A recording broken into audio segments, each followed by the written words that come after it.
Hi everybody, it's Charlie here with the Charlie Wills team. Welcome back for the market report here for April of 22. I'm going to go over some simple facts. I've got really good information here that I've taken off of the MLS site, and I'm just going to give you some thoughts behind it. So try to make these quick. Single family in Dane County from April of 21 till April of 22, so we can see the full year.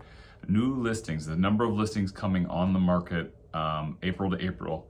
Down 14%. So we're seeing still a compression, still loss of inventory, not a huge gain yet of seeing inventory down 14%. Sales down 16%. So you would think that maybe we'd see some other things happen here with the market and some additional changes. So we're kind of flattening out a little bit that way.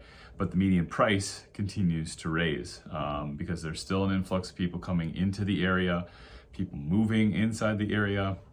It's not just the people who currently live here, but we have quite the influx of people because of all the industries that are in and around Dane County. So anyways, we've seen quite the jump, and the median price has gone up 12.9%. It went from $373,545 all the way to $421,847. So quite the jump, right? Quite the jump in valuation. That's just single family. Look at condos. The number of listings are down 14.6%, again, in that period of year, April 21 to April 22. Sales down 12.5%, so not quite as strong as down for single family.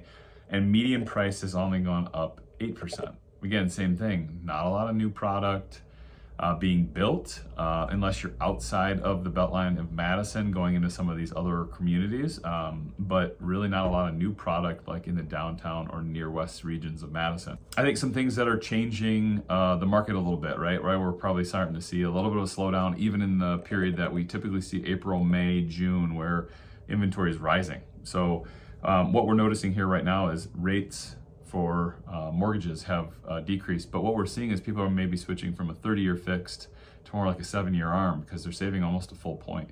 Rates are like 5.5% for a 30-year fixed and about 4.5 to 4.7 for a 7-year ARM. And the rates move so much in 7 years and change that you're able to refinance if you really need to.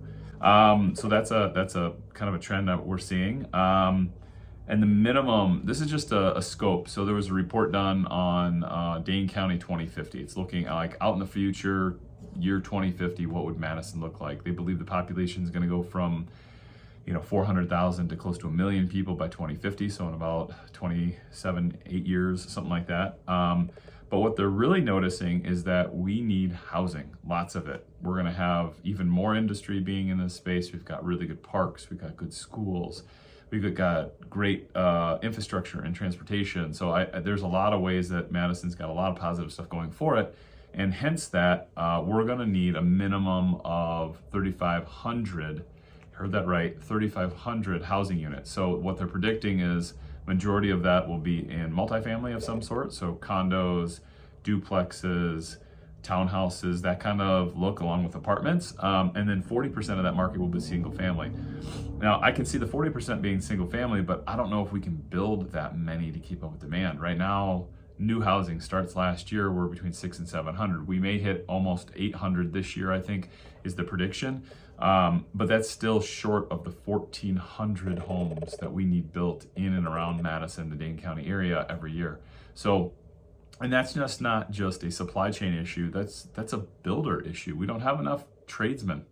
And this leans into a lot of categories or a lot of conversations that we could be having about this, is that not every person goes to college. Not every person needs a 4-year degree. There are lots of opportunity for skilled trade and areas in that world that guys and gals can just make such a living. And I'm talking really great living, between $60,000 and $100,000 coming right out of high school, being trained as apprentices. So huge opportunity and upside with very little debt associated to it. So lots of opportunity, I think, with the housing market, with the job market, and the trades market that we've got going on around here. I just think there's lots of great opportunity. So even with the market being tight and squeezed, no real predictions from me. I think we're going to continue to see supply chain issues, interest rates. I don't know how much more they're really going to rise before the end of the year, maybe a quarter point to half a point at the most. But really what we're starting to see is that shrinking inventory is well below 1 month, what they call absorption rate. And being below 1 month, average is 3 to 6 months. We're really down. We're really at the far end of inventory. And so I think we're going to still continue to see housing prices stay high and demand for those houses to stay high, probably all the way through about September, October. And then we'll see our fall off in the market in terms of interest and other things as we get into the winter and the holidays. So anyways, hope you enjoyed the report. We'll have these statistics broken down into little bites and chunks here on social media as well. But if you have any questions or would like us to answer anything for you, please feel free to submit any questions below. And don't forget, please click the subscribe button below so you're getting updates and notifications every time we're posting updates about the market or anything we got going on here. All right, have a great day. See ya.